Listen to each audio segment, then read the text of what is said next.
নমস্কার সকলকে, সবাই কেমন আছো? দেখো, তোমাদের সাথে আজ ভিডিওটা শেয়ার করছি, তার কারণ আমাদের একটি তৈরি ঠাকুর, সেটাও অনেক কম সময়ের মধ্যে অর্ডার নেওয়া হয়েছিল, অনেকটা এগোনোর পরেও ভেঙে দিতে হয়েছে। কেন, সেটা সম্পূর্ণ ভিডিওটা দেখো, তোমরা জানতে পারবে। আজ ভিডিওটা করার কারণ সেটাই। দেখো, তোমাদের সাথে কথা বলতে বলতে ওরা একটা ছাপ তোলা হয়ে গেল। এই যে সাদাগুলো দেখছি, এগুলো কিন্তু আসলে রং না, এগুলো মার্বেল ডাস্ট, যা মাটি নরম থাকাকালীন দিতে হয়, না হলে মাটিটা ঠিকঠাক ছাপ উঠবে না, হাতে আটকে যাবে। এই যে ছাপগুলো তোলা হচ্ছে, এই চালির পিছনে এইভাবে আটকানো হয় চালি সাজানোর জন্য।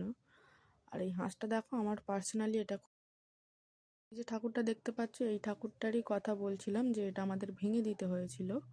তার কারণ তোমরা জানতে পারবে, আজ ভিডিওটা করার কারণ হচ্ছে সেটাই, কেন ভাঙতে হয়েছে তোমাদেরকে জানাবো। তো তোমরা সবাই ভিডিওটা দেখতে থাকো, এবং চ্যানেলটি যে সাবস্ক্রাইব করোনি এখনও, প্লিজ সাবস্ক্রাইব করে পাশে থাকা বেল আইকনে ক্লিক করে দাও, যাতে আমাদের পরবর্তী ভিডিও এলে তোমাদের কাছে নোটিফিকেশানটা সবার আগে যায় এবং তোমরা সেগুলো দেখতে পারো। দেখো, তোমাদের সাথে কথা বলতে বলতে ওর আরও এক রকমের ডাইসের ছাপ তোলা হয়ে গেল।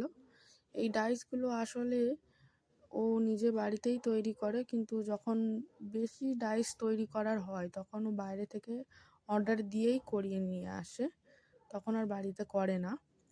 দেখো, ছাপটাও পুরোটাই গোটাটা উঠেছে, দেখো কেমন হয়েছে, পরিষ্কার উঠেছে। কিন্তু এই একটা ঠাকুর, এটারও পিছনে এই যে কাদাটা লাগাচ্ছে, এইটা ডাইস থেকে তোলা ওই ছাপগুলো লাগানোর জন্য, চালি সাজানোর জন্য। এটাও একটা অর্ডারি ঠাকুর। বিনাটার মুখটা হয়েছে হাঁসের মুখের মতো, দেখো। এই যে ঠাকুরটা কিন্তু প্রথমে এরকম বসার ভঙ্গিটা ছিল, তারপর দেখতে পাচ্ছ হাঁটুটার কাছটা এগুলো সব ভাঙা। ওনারা এরকম দুর্গা ঠাকুরটার মতো ছবি দিয়েছিলেন যে বসাটা এরকম হবে, তাই ভাঙার পরে দেখো এত দূর হয়েছে। ধন্যবাদ, সবাই চ্যানেলটি সাবস্ক্রাইব করে দেবেন।